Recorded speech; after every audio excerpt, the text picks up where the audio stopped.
இந்த பேரு உனக்கு பைத்தியமே இல்லைன்னு சாயாச்சி சொல்லிட்டாரு.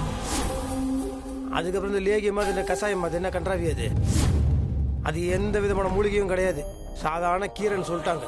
எல்லாம் தெரிஞ்சதுக்கு அப்புறமும் இதுக்கு இவ்வளவு பர்ஃபார்மன்ஸ்? அடுத்த பர்ஃபார்மன்ஸ் என்ன சொல்லிடு. இது வரைக்கும் குருடா நடிச்சிருக்க, பணமா நடிச்சிருக்க, பைத்தியம் நடிச்சிருக்க, இப்ப என்ன இழுத்துக்கிட்டு பக்கவாத வந்த மாதிரியா? முடியல. ஆமா மாமா, நான் பைத்தியம் மாதிரி தான் நடிச்சேன், பைத்தியம் மாதிரி தான் நடிச்சேன். என்ன இப்போ?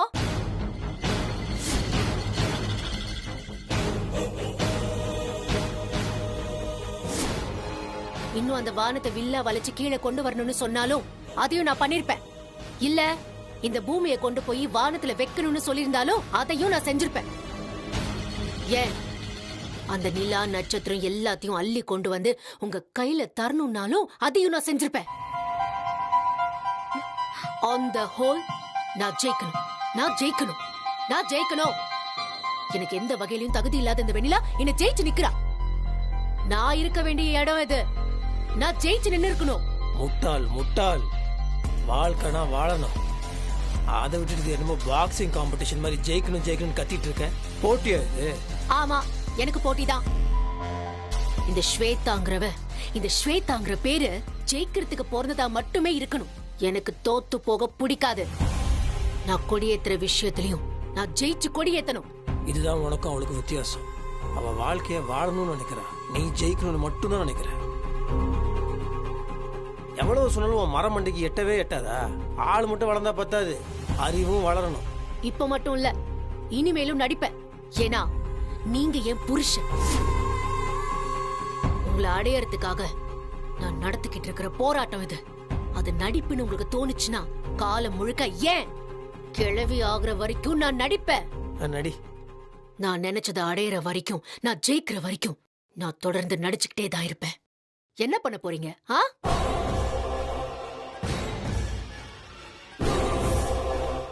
முத்தரசன் தம்பி, வணக்கம். வணக்கம், வாங்க. ஸ்வேதாமா நல்லா பேசிட்டு இருந்த மாதிரி இருந்துச்சு, அவங்களுக்கு சரியாயிடுச்சா? அவங்க நல்லாவே பேசுவாங்க. ஸ்வேதாக்கு சரியாயிடுச்சுன்னா அப்ப நாளைக்கே திருவுள சீட்டை போட்டு பாத்திர வேண்டியதான். கலெக்டர் இப்பதான் போய் பார்த்துட்டு வந்தேன். நிறைய பிரச்சனை இருக்குன்னு சொல்றாரு.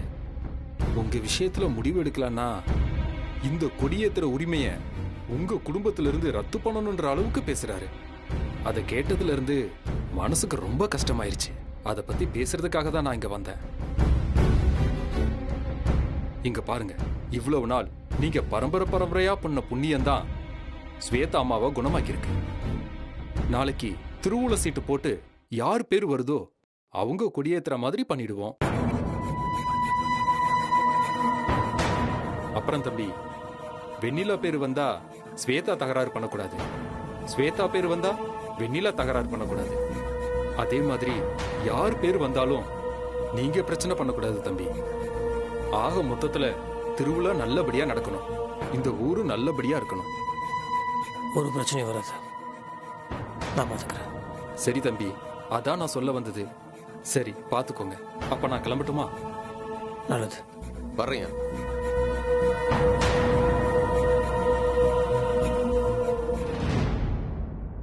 என்ன மாமா, திருவிழா சீட்டு நடக்க போகுதுன்னு சந்தோஷப்படுறீங்களோ? நாளைக்கு திருவிழா சீட்டு போட்டு பாக்குற கடைசி நொடி வரைக்கும் சந்தோஷப்பட்டுக்கோங்க. கண்டிப்பா அதுல என் பேர் தான் வரும். ஏன்னா அந்த ஆத்தா எனக்கு தான் கருணை காட்டுவான்னு எனக்கு நல்லாவே நம்பிக்கை இருக்கு. நீங்க வேணா அதை நம்ப தயாரா இல்லாம இருக்கலாம், ஆனா ஏற்கனவே நான் அம்மனோட சக்தி சக்கரத்தை எடுத்ததுக்கு ஏகப்பட்ட பேர் சாட்சி இருக்காங்க. நான் உங்க மேல வச்சிருக்கிற நிஜமான அன்ப, சத்தியமான அன்ப நாளை மறுநாள் அந்த ஆத்தா ஊரறிய வெளிப்படுத்தி காமிக்க தான் போறான். நாளை மறுநாள் நடக்க போற கொடியேற்றத்துல நான் உங்க பொண்டாட்டி உங்க பக்கத்துல நின்னு கொடி ஏத்தியே தீருவேன். அது நடக்கதான் போகுது. சபதமா? இல்ல, அந்த கடவுள் மேல ஆணையா சொல்றேன்.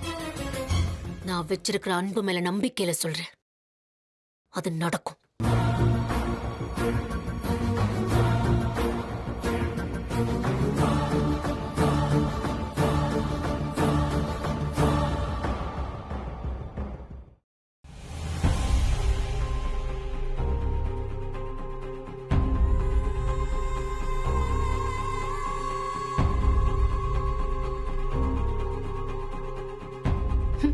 இன்னைக்கு நீ கொடி ஏத்திடுவியா? அதுக்கு நான் விட்டுருவேனா? பாத்துறேன்டி.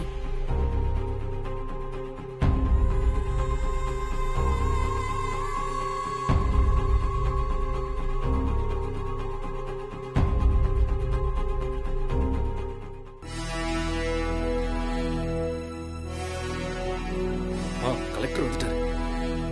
ஐயா வணக்கங்க ஐயா. வணக்கங்க ஐயா. எல்லாரும் கொஞ்சம் அமைதியா இருங்கப்பா. ஐயா திருவுள சீட்டை போட்டுடலாங்களா? தாராளமா போட்டு பார்த்தரலாம். பூசாரி ஐயா, ஒரு சீட்ல வெண்ணிலா, இன்னொரு சீட்ல ஸ்வேதான்னு எழுதி 2 சீட்டையும் சாமிக்கு முன்னால வச்சு எடுத்துட்டு வாங்க.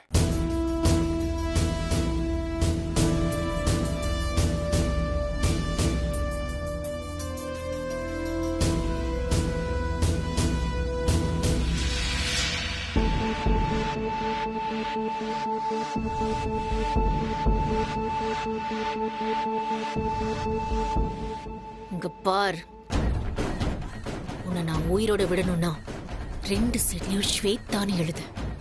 வேற ஏதாவது பண்ணுன அப்படியே கொன்னு கோயிலுக்குள்ள புதைக்க கூட நான் தயங்க மாட்டேன். இங்க பாரு, நான் சொல்றதை செய்யறதுக்கு தயங்காத ஆள்னு உனக்கே நல்லாவே தெரியும். செத்து பொழைச்சவ, நான் என்ன வேணாலும் பண்ணுவேன். ஜாக்கிரதையா இருந்துக்கோ. என்ன எதுவும் பண்ணிடாதீங்க, நீங்க சொல்ற மாதிரியே செய்யறேன். ஆத்தா, என்ன மன்னிச்சிரு ஆத்தா. எனக்கு நியாய தர்மத்தை விட என் குடும்பம் தான் பெருசா பட்டுருச்சு. என்ன மன்னிச்சிரு ஆத்தா, மன்னிச்சிரு.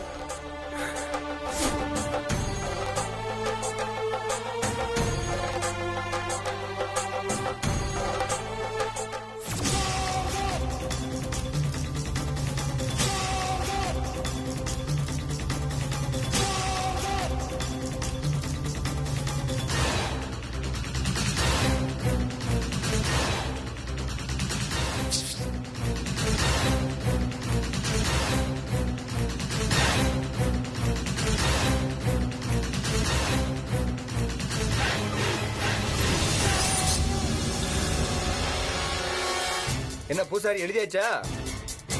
வந்துட்டு தம்பி, முடிஞ்சிருச்சு. வர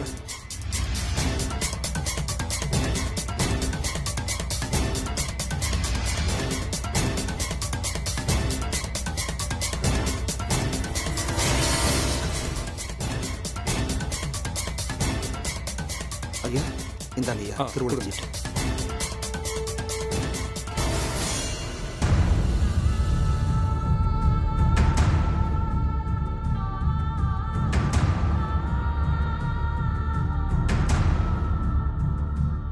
பாப்பா இங்க வாமா, ஒண்ணே ஒண்ணு எடு.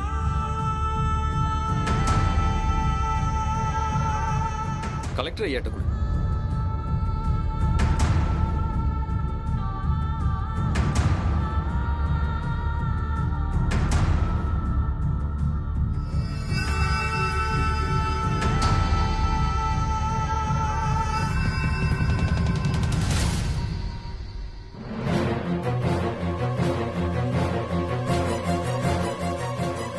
என் பேரு தான் சொல்ல போறாரு. அதுக்கப்புறம் எல்லாரும் மூஞ்சி எங்க கொண்டு போய் வச்சுப்பாங்கன்னு தெரியல. பாப்போம். என்ன ஸ்வேதான்னு வந்திருக்கு? இந்த பொண்ணை பத்தி விசாரிச்சதுல இது வரைக்கும் யாருமே நல்லதா சொல்லல. இந்த பொண்ணு மட்டும் கொடியேத்துச்சுன்னா பிரச்சனை பெருசாகும். இந்த இடத்துல நியாயம் தர்மத்தை விட பிரச்சனை இல்லாம திருவிழா நடக்கணும். அது கண்டிப்பா இந்த பொண்ணு கொடியேத்துனா நடக்காது.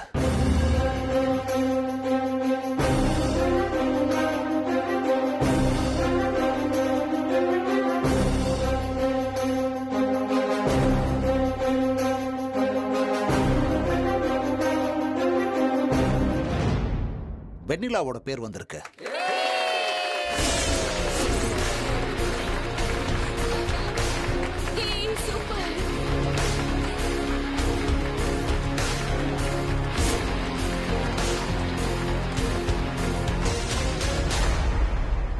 முத்தரசன், உங்க மனைவி வெண்ணிலாவோட சேர்ந்து நீங்க கொடி ஏத்தலாம். திருவிழா நல்ல விதமா நடக்கட்டும். நன்றி சார். திருவிழாவுக்கு தேவையான போலீஸ் பாதுகாப்பு, நான் சொன்ன மாதிரி பந்தோபஸ்து, இதெல்லாம் பக்காவா ஏற்பாடு பண்ணி தர்றேன். நல்லது சார். இதுக்கு ஊர்க்காரங்க எல்லாருமே ஒத்துழைப்பு கொடுக்கணும். கண்டிப்பா. நிச்சயமாங்க ஐயா. அப்ப நான் சரிங்கய்யா. எல்லாருக்கும் வர்றேன். அப்புறம் என்ன முத்தரசன் தம்பி, ஆத்தாவே சொல்லிட்டா எந்த பிரச்சனையும் இல்ல, வெண்ணிலாவும் நீங்களும் சேர்ந்து கொடியேத்தலாம். எப்படி மருது, எப்படி நடந்துச்சு? அதான் நானே பார்த்தனே, ஆனா அது எப்படி நடந்துச்சுன்னு தான் எனக்கு ஒன்றும் புரியல.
முத்தரசன் தம்பி, குடியத்தில் வாங்க.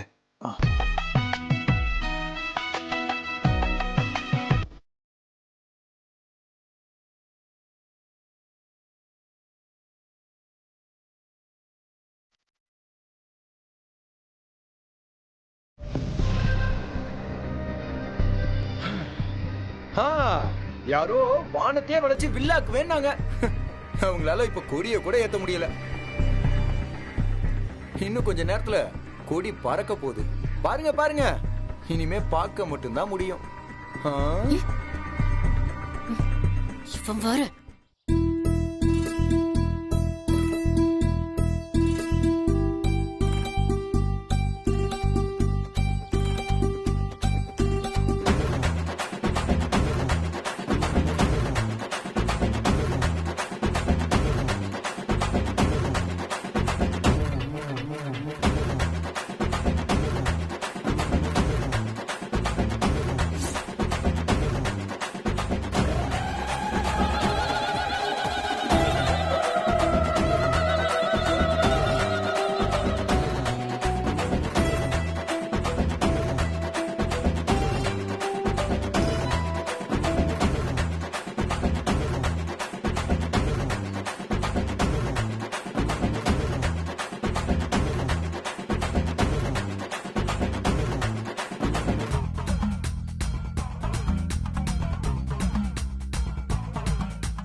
முத்தரசன் தம்பி, எப்படியோ நல்லபடியோ கொடியேத்தி முடிச்சாச்சு.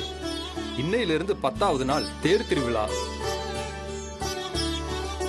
நம்ம ஊர் வழக்கப்படி ஒரு பொண்ணுதான் முதல்ல தேர் வடம் பிடிக்கணும். வெண்ணிலாவுக்கு அந்த பாக்கியம் கிடைச்சிருக்கு.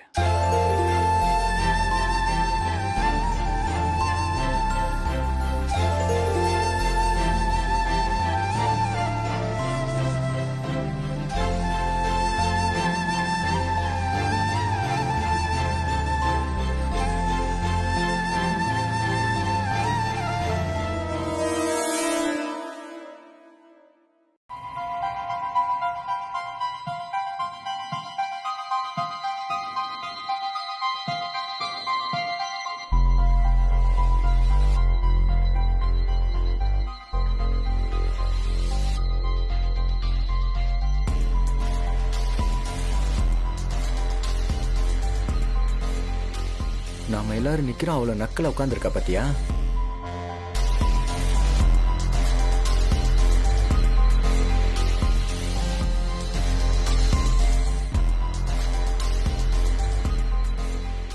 எல்லாரும் ஜோரா ரோட்டி கை தட்டுங்க.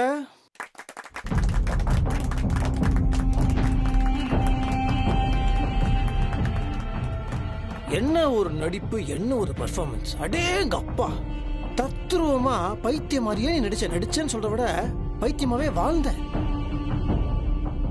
வருஷம் நீ தான் அவார்டு வாங்கணும், சிறப்பு. ஆனா என்ன பிரயோஜனம்? நீ பைத்தியமா நடிச்சதை நாங்க கண்டுபிடிச்சிட்டோமே. தோய பொண்டாட்டி வெண்ணிலா உன மாதிரிலாம் எதுவுமே பண்ணல. நேர்மையா இருந்தா அவளுக்கு எவ்வளவு பெரிய வாய்ப்பு கிடைச்சிருக்கு தெரியுமா? அத வாய்ப்புன்னு கூட சொல்லக்கூடாது, வரம் தான் சொல்லணும். முதல் ஆளா கோவில் தேர வடம் பிடிக்க போறா. அவ மனசுக்கு கிடைச்ச வரம் அது. ஓ மனசுக்கு வெறும் சாபம் மட்டும்தான் கிடைக்கும். முதல் பணமா நடிச்ச, அடுத்தது பைத்தியமா நடிச்ச, இதுக்கு அடுத்தது என்ன பர்ஃபார்மன்ஸ் தெரியல. ஆனா எப்படி நடிச்சாலும் அது வேலைக்கு ஆகாது. இன்னைக்கு கூட இந்த கோவில் திருவிழா சீட்ல நீ ஏதோ ஒரு தில்லாலங்கடி வேலை பண்ணியிருக்க. அது நல்லா தெரியுது எனக்கு. ஏன்னா பயங்கரமா நீ சவால் விட்ட, ஆணை இடுறேன் பூனை இடுறேன் என்னமோ சொன்னீங்க. நீ எது பண்ணாலும் உனக்கு நல்லதே நடக்காது. ஏன்னா என்ன அப்படி, நீ பேரழகியாவே இருக்கலாம், படிச்சவளா இருக்கலாம், ஹைட்டா இருக்கலாம், ஒயிட்டா இருக்கலாம், சர்வ சாதாரணமான பொண்ணு. ஆனா மனசு இருக்கு பத்தியா, எங்கேயோ இருக்கு. இவ கால் தூசு கூட நீ வரமாட்ட. உன்னோட மந்திரம் தந்திரம் இதெல்லாம் வெண்ணிலாவோட சக்திக்கும் பக்திக்கும் முன்னாடி ஒண்ணுமே கிடையாது. நீ எது இருந்தாலும் இங்கதான் பேசுவ, அதுவும் பொய்யா இருக்கும். இவ பேசவே மாட்டா. ஒரு வார்த்தை பேசினாலும் மனசு வந்து பேசுவ, அதுவும் உண்மையா இருக்கும். அதுதான் வெண்ணிலா. நீ பண்ற ஃப்ராடு தானோ, 420 தானோ, முடிச்ச வைக்க தானோ, ஆள் மாறாட்டம், இதெல்லாம் பார்க்கும்போது சுருன்னு கோவம் வந்து பிளட் ப்ரெஷர் ஏறி அப்படியே மூஞ்சி மேலேயே மாமா மெதிக்கலாம் தோணும். இதோ இப்ப தடுத்த மாதிரி இவ தடுத்துருவா. உண்மையா சொல்ல போனா இவ பாவம் பார்த்தனால நீ உயிரோட இருக்க. இல்லைன்னா ஒன்னெல்லாம் என்னைக்கும். இவளுக்கு படிப்பு வேணா இல்லாம இருக்கலாம், ஆனா நல்ல மனசு இருக்கு. அந்த பண்பு அவளுக்கு இருக்கு, அது உனக்கு இல்லையே. இந்த குடும்பத்தையே இவனால கட்டி காக்க முடியும், இந்த ஊரையே அவனால வழி நடத்த முடியும். இதெல்லாம் நினைக்கும் போது இவளை பார்த்தா பெருமையா இருக்கு. நான் உன்னை பார்க்கும்போது காரி துப்புணுன்ற மாதிரி தோணுது. உன்னை பார்க்கும் போதெல்லாம் ஏதோ ஒரு படத்தோட டைலாக் வரும். அது கம்பளி பூச்சி என்ன மாப்பிள்ள மௌனராகம். அந்த படம் தான். அந்த படத்துல உன்னை பார்த்தாலே கம்பளி பூச்சி ஊற மாதிரி இருக்குன்னு சொல்லுவாங்களே, சேம் டைலாக் தான் உனக்கும். இனிமேல் நீ என்ன பண்ணுனா, சாமி கிட்ட நல்லா வேண்டிக்கிட்டு நல்ல புத்தி கொடுன்னு சொல்லிட்டு நல்லபடியா வாழ்ற வழியை பாரு. போ. ஒரு பொண்ணுனா எப்படி இருக்கணும் தெரியுமா? பொறுமை ரொம்ப முக்கியம். என் பொண்டாட்டி பொறுமையின் சிகரம். பொறுத்தார் பூமி ஆழ்வார்னு சும்மாவா சொன்னாங்க? அன்பாலையும் நம்மளோட பாசத்தாலையும் குடும்பத்தை அப்படியே அரவணைச்சு அழகா கொண்டுட்டு போகணும். நீ பண்ற அராஜகம் அழிச்சாட்டியம் பா, சீச்சி சீச்சி சீச்சி. பெண் இனத்துக்கே நீ ஒரு கேடு. அடுத்தவங்களோட சொத்துக்கு ஆசைப்படுறதே தப்பு, அடுத்தவங்களோட புருஷனுக்கு ஆசைப்படுறியே. பசங்களா இருக்காங்க, வாயில தான் வந்துட போகுது. இல்லை இதுக்கு மேலே உனக்கு நல்ல புத்தி வரும்ன்ற நம்பிக்கை சத்தியமான கிடையவே கிடையாது. இருந்தாலும் சாமி கிட்ட வேண்டிக்கிறோம். பசங்களா பாரத்துக்கு ஒரு வேண்டுதல் பண்றோம்ல, ஏன் ஸ்வேதாக்கு நல்ல புத்தி வரத்துக்காக வேண்டுதல் பண்ணுவோமே.